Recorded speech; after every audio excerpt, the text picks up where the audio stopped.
What's up, everybody? My name is Young Pasty. Look at the white skin. AKA the White Boy Wonder. Today I'm here to give you all of my best bets for UFC Vegas 103. I got 4 bangers coming your way. I got a little Longshot Parlay as well.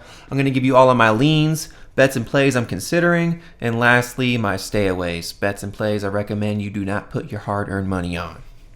Recapping last week, as we always do, made a little tiny profit, plus 0.24 units, so a little quarter of a unit. Not too bad. We'll take it, and we'll move a little good momentum on into next week. If you're new to the channel, subscribe, like, comment, share. Support goes a long way. You can get all my bets here every Wednesday. And lastly, Patreon.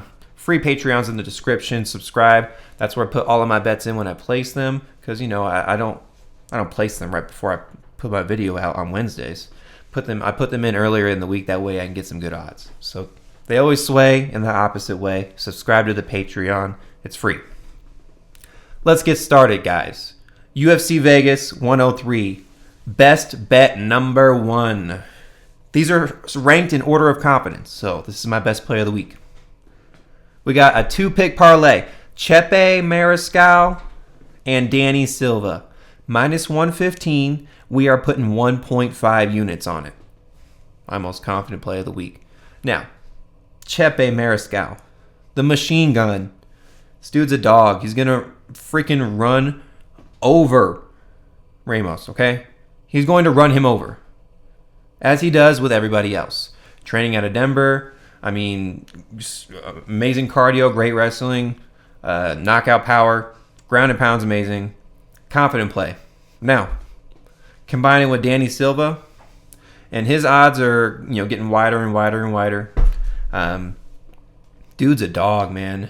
Yes, he's a little bit hittable, but I think he's going to clean that up. He's getting Cub Swanson is in his corner, right?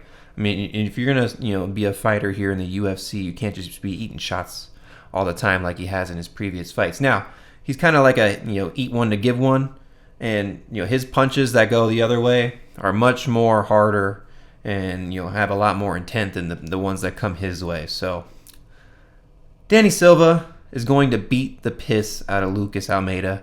I see it coming. Maybe a late third round knockout. I mean, he's a dog, man. He's a dog. I mean, Lucas Almeida's tough too, right? He has a little bit of UFC experience, so I can see Danny Silva getting a tough earned decision here or a late third round KO. So Danny Silva, Chepe Mariscal, minus 115. We are putting 1.5 units on it. That is my most confident play of the week. We move on to bet number 2. Another 2-pick parlay, guys. We got William Gomis plus Esteban Ribovics. Plus 106. We are putting 1 unit on it. 2 more people that I'm confident in. Gomis going to get the job done over Amil. The inactivity, the craftiness from Gomis, the way he keeps the range, picks his opponents apart, can clinch and wrestle if needed, has some notable wins over some pretty good competition, specifically Joe Anderson Brito. That one really impressed me. And yes, I think he won that fight. And yes, I bet on Brito. So, yeah, William Gomis, pretty good pick. And next, Esteban Ribovics. This guy's also a dog. I love my dogs, man. So, really, any of these people that I pick in these best bets, you can combine and pick however you choose. This is just the way that I've chosen to kind of structure my shit right. So, Esteban Ribovics, dog. Okay, tough, great striking. Going up against Haqparast, which UFC has a lot more UFC experience, loves to keep his range. It's going to be a 3-round fight, in my opinion. But as we've seen, Ribovics can put on a show. He loves to strike. He's tough. He won't give up. He's a dog. Comes out later in the later rounds and busts people up. I can see Haqparast getting tired in the second or third round with all the movement that he does and circling the octagon. So plus 106, 1 unit. Let's go. Bet number 3. Now, I usually do the 3-pick parlay for bet number 3, but I had to switch shit up, guys. Last week really just screwed me. Javid Bashra, again, I need to quit bringing your name up, right? Giving you all this notability here, but you just screwed me royally. So, anywho, bet number 3, relying on one person and some events to go on in a fight. So, I like Manel Kape, and we're going to combine him with the over 1.5 rounds. Sitting at minus 125, we're putting 1 unit on it. Solid play in my opinion. Manel Kape, just straight up money line. Too juicy. Was sitting at minus 200, minus 210, minus 220 in places.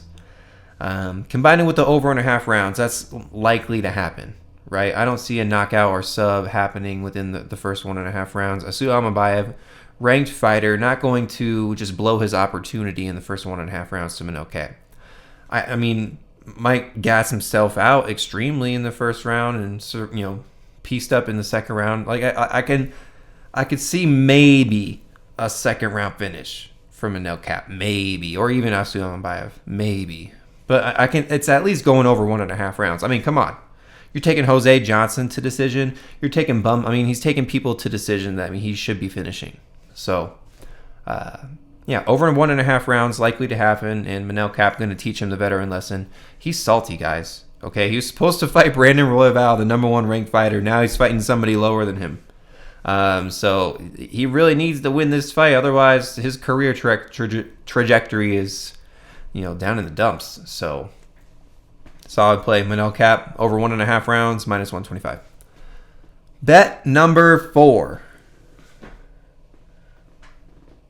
And you thought I wasn't going to put a little 3-pick parlay in my bets? Y'all are crazy, okay? Here it is. We got John Castaneda. We got the over 1.5 rounds in that fight. He's fighting that 39-year-old Silva de Andrade. And Mario Pinto. 3-pick parlay. John Castaneda over 1.5 rounds. Mario Pinto. Minus 109. We are putting 1 unit on it. The John Castaneda fight, that is more than likely to go over. These guys are both tough. And Silva can at least last 1.5 rounds versus Castaneda and vice versa. So, lastly, Castaneda, he's going up against a 39-year-old Silva. I just don't see Silva pulling out this win here. I just don't. Castaneda, been looking okay recently. He's tough, has nice striking. Yeah, I don't like the mustache, but he'll end up getting the win. Mario Pinto going up against Austen Lane. He has decent takedown defense and can actually wrestle and get back up. So that's really all and is a good striker, obviously, because he's here in the UFC. That's all you need to beat Austen Lane, period. So minus 109, we're putting 1 unit on it. Let's go. Those are my 4 banger bets of the week. And we move on to the next section here. This is the long shot parlay of the week. We got 4 legs to it. Last week, I looked at it. We went 2 out of the 5 legs. The 2 legs that hit were the actual fighter props I had, confidence in. The other fights, they were just completely wrong. So that's why it's a long shot parlay. We're 0-1 on the long shot parlays, but this is what we got this week. Plus 1,121. 11-1 odds, okay? Here we go. We got Charles Johnson by KO or decision. So that's a double chance. Charles Johnson by KO or decision. We got Chepe by KO. We got Gomis by decision. And we got Pinto by KO or decision. Another double chance. 11-1. Okay? Images up here. 4 solid props I believe in. I think Charles Johnson gets this fight done. And if you want this play, honestly, any of these plays here in the long shot parlay, I think are good straight up because they all have kind of decent odds, minus the Pinto KO decision. But anywho, Johnson by KO decision, Chepe by KO, Gomis decision, and Pinto by KO / decision. 11-1. Let's get it this week, guys. I have confidence in this. For sure. I think we're gonna get it. Just for clarification, to put 0.25 units on the long shot parlay. You can choose to pick however you want on them. I'm just tracking it by record, so , but just for clarification, I put 0.25 units on the long shot parlay. So We move on to the next section here, guys. The leans section. These are bets and plays I'm considering, but I have not put official money on yet. They're things I like, but not official.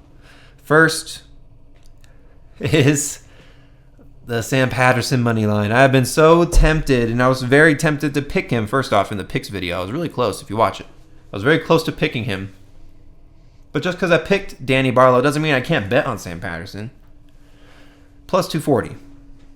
I think that the odds are a little wide. I think he should be around plus 150, 160 range, to be honest with you. I think it's good value. I think if you're on Patterson's side, I go ahead and pull the trigger. I picked Danny Barlow. I'm just suspect of how that... Look, Patterson got KO'd. It looked nasty. He's got KO'd a couple times in his career, actually.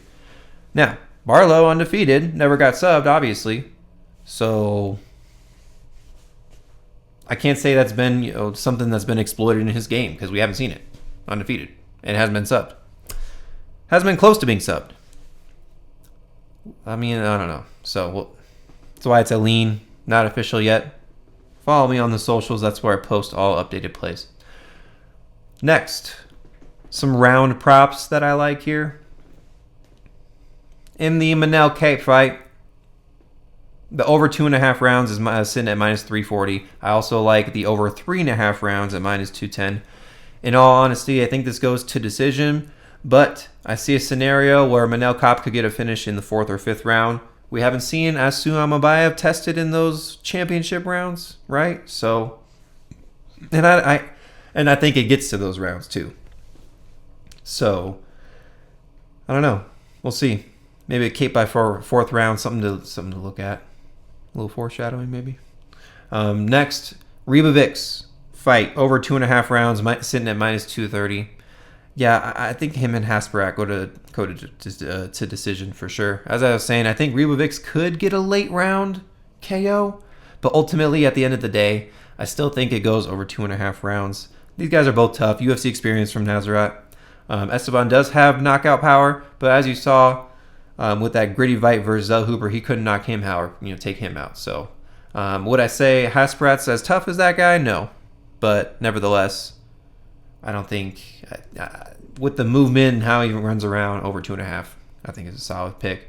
Over 1.5 rounds in the Gomis fight, sitting at minus 450. I think that's a solid lock, unless you think Hyder's going to come out and chin Gomis. Then I'd play the under 1.5. But over 1.5, minus 450, I think that's live. I think that really probably goes to the 3rd round. Maybe a 3rd round finish by Gomis or to decision. Those guys are both tough. Gomis went to decision with Joe Anderson Brito, didn't get knocked out by him, and didn't finish him.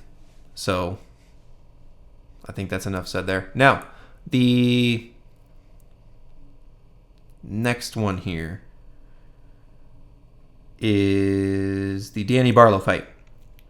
Over 1.5 plus 100. Look. Yeah, these guys are both deadly in the first round. Knockout power from Barlow, submission threat from Patterson. Also, Patterson can kind of piece up too, right? But both of them have always had the height and range advantage. Neither of them are going to have that in this situation. Patterson has a slight advantage in height and reach, an inch on both sides, but it really ain't too much of an advantage. So we'll see how that plays out, but I think it goes over 1.5. It might actually go over 2.5. But sitting at plus 100,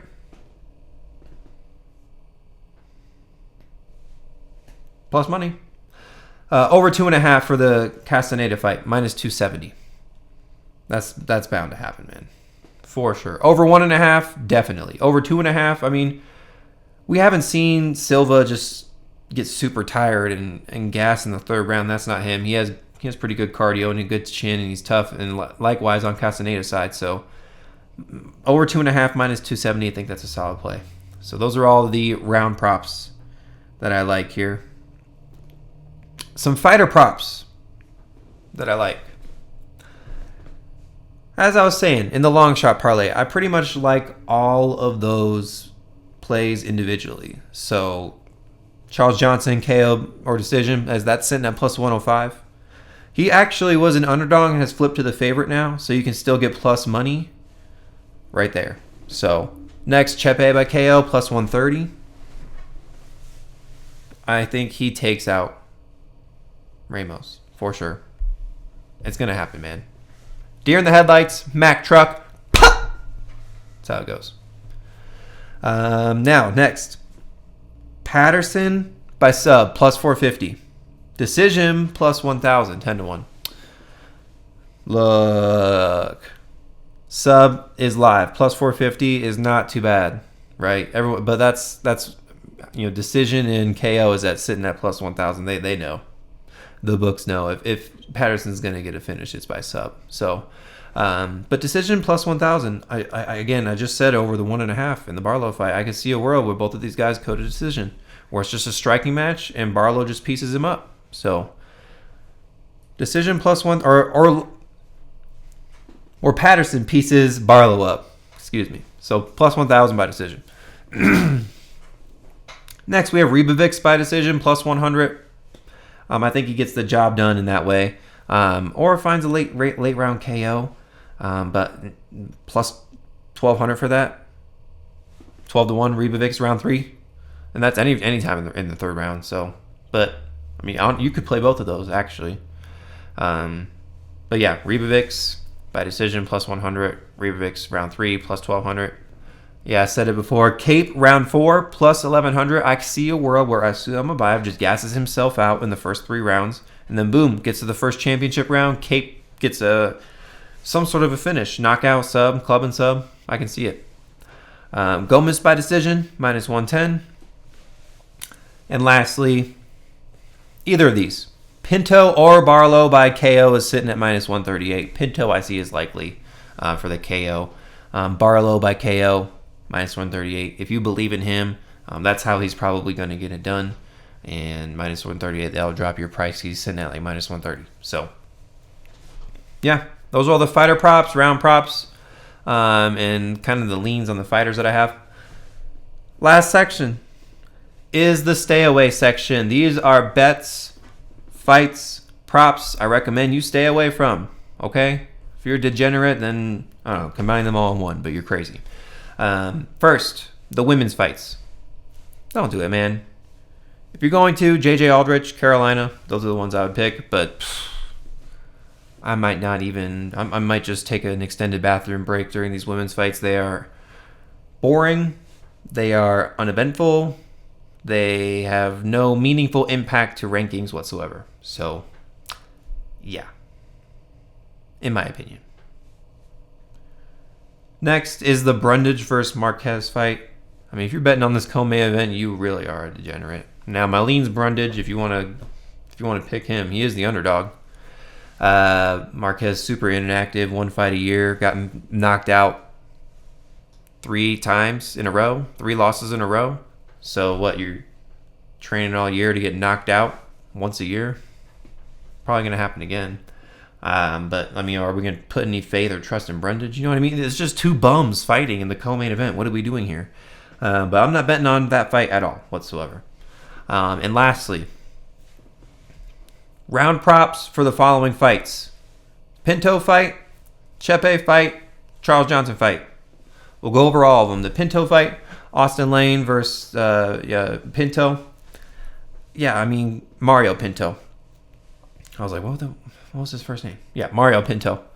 Yeah, man, look, Mario Pinto is going to get the KO. It's just a matter of how long can he keep up, or how long can Austen Lane keep up with Mario Pinto? Because, look, Austen Lane's kind of tough, right? He stayed in there for a few rounds with some people, so it's just a matter of when Mario Pinto will get the job done. I just don't know when. We'll see how. We'll see how that kind of plays out. Next, Chepe. Again, same thing. Ricardo Ramos kind of a vet in the UFC, so it's like, is Chepe just going to steamroll him in the first round? I don't think that's likely. I think he needs a little bit of time, maybe second or third round KO, in my opinion. But you never know. Chepe's fucking Chepe. So again, he could come out there and steamroll him in the first round, but that's why I'm avoiding it. And lastly, the Charles Johnson fight. He's going up against a Temerov, not a UFC debut, but a UFC newcomer. He has 1 fight. He has KO. He's on a long KO streak, long first round KO streak. But Johnson's never been finished, man. Charles Johnson never been finished. He's tough. He's a UFC vet. He's on a win streak. He was an underdog. Now switched to the favorite. I just don't recommend the round props because if Temirov's the real deal, then he will come out and get the first round knockout. If he's not the real deal, Johnson's probably going to give him that UFC veteran lesson, take him to deep waters, go all 3 rounds, and get a decision win. So, I don't know. I need to see more of Temirov. I need to see more of him. And this fight will be very telling for both fighters for me. So, at the end of the day, I'm avoiding the round props for the Charles Johnson fight. All right. Those are all the bets, the long shot parlay, the leans, and the stayaways for UFC Vegas 103. If you've made it this far, hey, appreciate you watching. Means you like the paste, okay? Hey, I see it. Subscribe, like, comment, share, do all that fun stuff for the algorithm. Again, Patreon is free. Links in the description. Subscribe. Get all my bets in when I place them. And yeah, let's make some money this week, guys. UFC Vegas 103. Young Pasty, out. Let's go.